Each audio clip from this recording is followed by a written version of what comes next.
Двигаемся с крайней полосы второй на кинотеатре Центральный. Вот куда я должен теперь ехать? Вот куда я должен ехать? Почему я должен? Мне еще сигналят, что я должен... Смотрите, вторая полоса занята. Как это так? Куда мэр города смотрит? Куда все дорожные службы смотрели? Вот вторая полоса просто занята. Это что за проект такой сделали? Кто его допустил? Стоянку у гостиницы Лена вообще укоротили. Машины выносятся на дорогу. Это что за безопасность дорожного движения? Это как вот это вот можно понять? Вот как и что вот я должен сейчас сделать?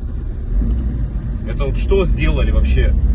В других городах делают общественные пространства, как можно больше парковок. У нас эти расстояния сокращают при таком большом количестве машин. Ужас. С лорпом на площади Орджоникидзе вообще ужас вытворили. Зачем нужно было вот этот остров делать? Для чего и кому он нужен, этот остров?